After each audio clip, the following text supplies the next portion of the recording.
오늘 이 시간에는 대제상이신 예수님의 기도라는 제목으로 하나님의 은혜의 말씀 나누도록 하겠습니다.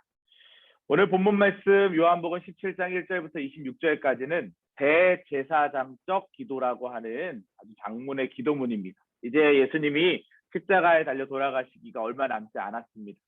겟세마네 동산에서 기도하시면서 이 대제사장적 기도를 예수님이 이어서 하시게 되는데요. 예수님이 세상에 계시는 동안 기도의 본을 참 많이 보여주셨죠. 주기도문도 있고 오늘 본문에 이 대제사장적 기도도 예수님의 기도의 본이다라고 말씀드릴 수 있습니다. 예수님은 공생의 3년 반의 시간을 지나시면서 고난의 시간이 다가오자 이제 예수님 십자가에 달려 돌아가시기가 얼마 남지 않았잖아요. 그래서 예수님 자신을 위한 기도, 또 제자들을 위한 기도, 그리고 나중에 예수님을 믿게 될 저와 여러분들을 위한 기도까지 예수님은 직접 하셨습니다.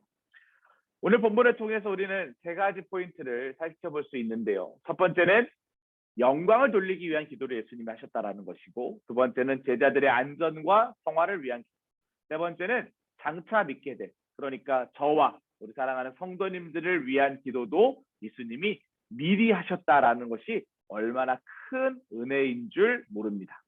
자, 그럼 첫 번째로 영광을 올리기 위한 기도부터 우리가 좀 살펴보도록 하겠습니다.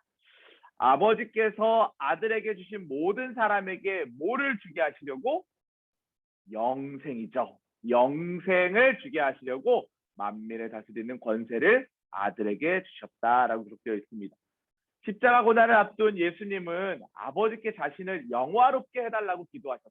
그런데 우리가 여기서 자칫 생각하면 내 의를 드러내는 기도를 예수님이 하셨나? 그렇게 오해할 수 있습니다. 하지만 이것은 그런 의미가 아닙니다.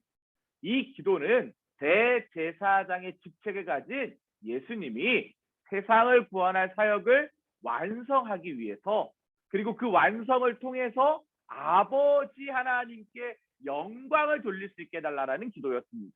예수님이 이 땅 가운데 오신 이유가 무엇입니까? 온 인류를 구원하시기 위해서 이 땅 가운데 오셨죠.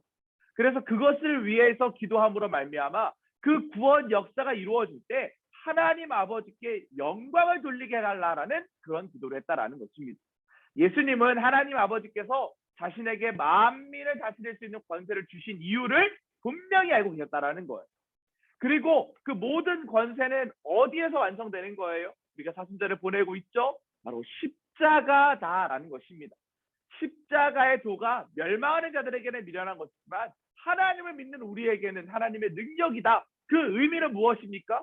십자가에 달려 돌아가신 예수 그리스도로 말미암아 우리는 죄사함의 복을 누리게 되고, 그 복을 누림으로 말미암아, 그 권세를 누림으로 말미암아 우리는 살아나는 영원한 생명을 얻게 되는 놀라운 축복을 얻게 된다라는 것입니다. 오늘 본문 3절에 보니까 영생은 곧 유일하신 참 하나님과 그가 보내신 자 예수 그리스도를 아는 것이다 라고 기록되어 있습니다. 우리에게 오늘 성경을 주신 이유가 뭐라는 거예요? 첫 번째로 하나님을 아는 것, 그리고 두 번째로 예수 그리스도를 아는 것 때문에 우리에게 하나님의 말씀을 주셨고, 그 말씀을 주신 이유는 우리로 영생을 얻게 하려 함이다 라고 기록되어 있다라는 것이죠. 예수님은 우리의 영생을 위해서 하나님과 인간 사이의 다리 역할, 즉 중보자의 역할을 하고 계신다라는 것입니다. 그리고 나서 그 다음에 두 번째로 예수님이 이제 본격적으로 기도를 하시는데요. 제자들의 안전과 성화를 위해서 기도하신다라는 거예요. 내가 그들을 위하여 비옵나니 내가 비옵는 것은 세상을 위함이 아니요 내게 주신 자들을 위함이니이다. 여러분, 오늘 말씀 공부가 끝난 이후에, 예배가 드려진 이후에 요한복음 17장을 다시 한번 읽어보세요. 요한복음에 보면 그들은 이라는 표현이 얼마나 많이 등장하는지 모릅니다. 제자들을 위해서, 남겨진 저와 여러분들을 위해서 예수님은 계속 기도하고 있다라는 거예요. 내게 주신 자들을 위해서 기도하고 있다. 그들은 누구의 것이다? 아버지의 것이다. 즉 제자들을 위해서, 제자들의 안전과 성화를 위해서 예수님이 기도하고 계신다라는 것이죠. 예수님은 세상이 예수님을 미워하고 핍박하는 것처럼 이제 예수님이 부활 승천하시고 나면 제자들도 핍박당할 것을 알고 있었습니다. 베드로도 옥살이하고 스데반은 순교당하고 바울도 얼마나 많은 핍박을 당합니까? 그것을 이미 알고 계셨기 때문에 제자들을 악하고 불의한 세상에서 지켜달라고 지금 중보하고 계시는 예수님의 마음을 우리는 알 수 있다라는 것이죠. 오늘 9절 말씀에 보면 내가 그들을 위하여 비옵나니 내가 비옵는 것은 세상을 위함이 아니요 내게 주신 자들 곧 제자들을 위함이다라고 예수님이 중보하고 계신다라는 것입니다. 예수님은 세상을 위해서가 아니라 세상을 살아갈 제자들을 위해서 기도하고 계셨다라는 것입니다.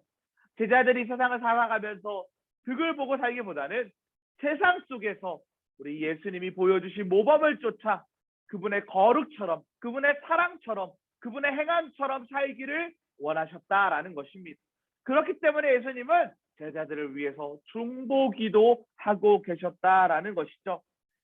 제자들의 삶의 자리 가운데 믿음이 흔들릴 것을 예수님은 잘 알고 계셨어요. 왜냐하면 제자들이 예수 믿는 것을 전하는 것을 너무나도 싫어하는 사람들이 있었다라는 것을 예수님이 공생의 3년 사역을 하시면서 알고 계셨다라는 것이죠.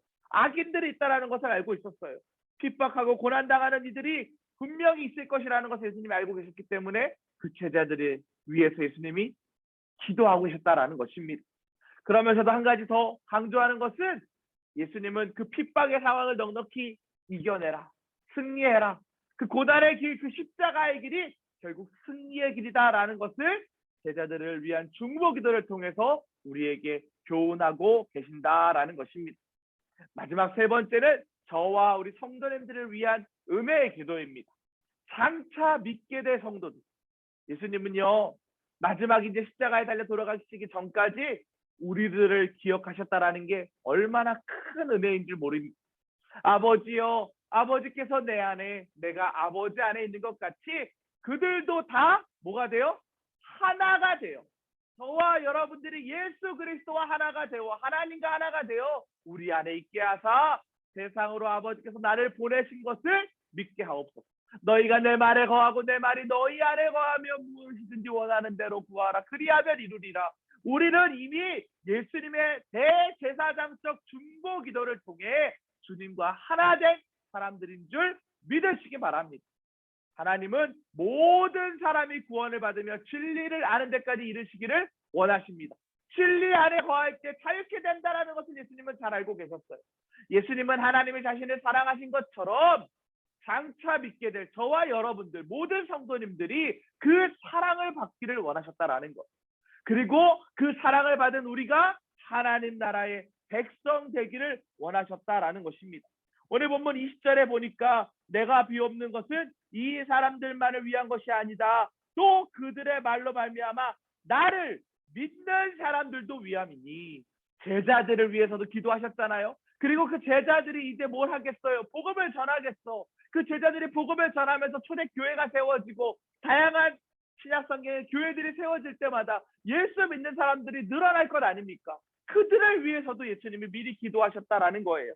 또 21절에 보니까 아버지요, 아버지께서 내 안에 내가 아버지 안에 있는 것 같이 그들도 다 하나가 되어 우리로 하나가 되게 하시고 세상으로 아버지께서 나를 보내신 것을 믿게 하옵소서. 복음 전도가 일어날 때 모든 하나님의 백성들이 주의 전에 나오게 달라고 기도하고 있다라는 것. 우리가 이 일을 통해서 오늘 도전받아야 될 것이 있습니다. 우리는 예수를 믿어 예수님의 중보 기도에 힘입어 우리는 천국 백성이 되었지만 아직도 예수님을 모르는 사람들이 참 많이 있습니다. 수요일은 클릭 전도가 있는 날입니다. 여러분 계속 전도하고 계십니까? 어느 순간 무뎌져 있지는 않으신가요? 인가기도 대상자들에게 계속해서 주님의 마음을 전하시기 바랍니다. 교회를 다니지 않는 사람들에 대한 우리는 오해가 있습니다. 그들은 우리와 전혀 다른 사람이다. 구분 짓는 경향이 있습니다. 하지만 분명히 기억하십시오. 우리는 구분 짓는 인생이 아니라 구별되어야 하는 인생입니다. 믿지 않는 사람들과 세상 가운데 여러분 왜 교회만 하나님 세우시지 않고 세상 안에 교회를 주셨을까요? 교회는 어디 있습니까? 세상 안에 있어요. 절은 어디 있어요? 산 속에 있어요. 하나님은 교회를 산 속에 세우시지 않으시고 세상 가운데 주셨어요. 그 이유는 무엇일까요? 세상 가운데 구별된 삶을 통하여서 믿지 않는 자들에게 하나님의 복음을 전하라는 거예요. 우리와 그들이 하나라는 것을 알려주라는 것입니다. 우리는 앞으로도 예수 십자가의 능력을 힘입어 기쁜 소식, 복음을 전하는 일에 한 걸음 한 걸음 전진하는 인생이 되어야 될 줄 믿습니다. 기억하십시오. 예수님이 그 일을 하는 저와 여러분들을 위해서 오늘도 기도하고 계신다라는 것입니다. 예수님은 십자가 고난을 앞두고 자신을 위해서, 제자들을 위해서, 저와 여러분 장차 예수를 믿게 될 성도들을 위해서 기도해 주셨습니다. 우리도 예수님의 기도의 모범을 본받아야겠죠. 우리도 오늘 말씀처럼 그 기도의 힘을 힘입어서 예수 믿지 않는 자들에게 주의 복음을 전하는 믿음의 사람들로 세워지시기를 주님의 이름으로 간절히 축복합니다. 오늘도 우리가 이런 마음을 가지고 함께 기도했으면 좋겠습니다. 사순절 기간입니다. 믿음의 행보를 걷게 해달라고 오늘 주신 말씀처럼 대신앙적 기도를 통하여 우리의 인생 가운데 하나님의 영광을 위해 살아가는 믿음의 삶을 살게 해달라고 제자들을 위해 기도하셨던 그 예수님, 저와 여러분들을 위해서도 지금도 기도하고 계시는데 십자가의 능력 잃어버리지 아니하고 주의 복음 전하는 인생 되게 해달라고 기도하시고요. 담임 목사님의 오늘 강건함을 위해서 안건 경련이 사라지게 해달라고 기도해 주시고 하나님 나라와 또 우리 교회와 우리 속회원들을 위해서도 기도해 주시기 바랍니다. 이 시간 주여 믿습니다 하시고 우리 통성으로 뜨겁게 기도하도록 하겠습니다. 주여 믿습니다.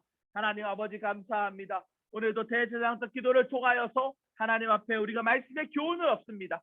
예수님 십자가에 달려 돌아가시기 얼마 전까지도 끊임없이 기도하시며 우리를 위하여 제자들을 위하여 기도하셨습니다. 그 모든 기도는 하나님의 영광을 위한 기도인 줄 믿습니다. 하나님 우리에게 베풀어 주신 그 하나님의 사랑을 우리가 본받았사오니 하나님 우리도 기도하는 자 되게 하여 주시옵소서. 담임 목사님의 영육권의 강건함을 위하여 기도합니다. 안건 경련이 속히 사라지게 하여 주시고 주님 주신 은혜 안에서 여호와 라파 치료의 은혜가 임할 수 있도록 속히 강대상에서 주의 말씀 선포하시며 생명 살리는 일에 앞장설 수 있도록 하나님 회복의 영을 부어 주시옵소서. 우리나라와 또 한국 교회를 하나님 긍휼히 여기시사 부대를 여기 틈타지 못하도록 인도하여 주시고 하나님 연합하고 사랑하고 서로 이해하는 믿음의 공동체로 세워질 수 있도록 인도하여 주시옵소서. 모든 이가 영생의 복을 누리는 주님의 계획하심 가운데 이루어지는 하나님의 나라가 임하는 자리가 되기를 간절히 원하오니 주여 붙잡아 주시고 함께하여 주시옵소서. 어떤 상황 가운데서도 합력하여 선을 이루는 믿음의 백성들로 우리를 세워주시는 하나님을 기대합니다. 주님 역사하여 주시옵소서. 시간 베풀어 주시는 은혜를 통하여 사순절을 보내고 있습니다. 하나님 사순절 기도 여행을 통하여서 말씀 여행을 통하여 신앙 여행을 통하여 하나님의 영광을 위하여 쓰임받은 인생이 무엇인지 고민하게 하시고 주의 십자가로 더욱더 가까이 가는 하나님의 백성들 될 수 있도록 우리 소망교구의 모든 성도님들의 삶의 자리를 축복하여 주시옵소서. 하나님 그렇게 인도하여 줄 믿습니다. 주님의 기도의 모범을 따라 살아가는 그런 인생 될 수 있도록 역사하여 주시옵소서. 하나님께서 함께할 줄 믿사오며 예수 그리스도의 이름으로 기도합니다. 아멘. 이런 은혜가 우리 모든 성도님들의 삶의 자리 가운데 함께 하시기를 주님의 이름으로 간절히 축복합니다.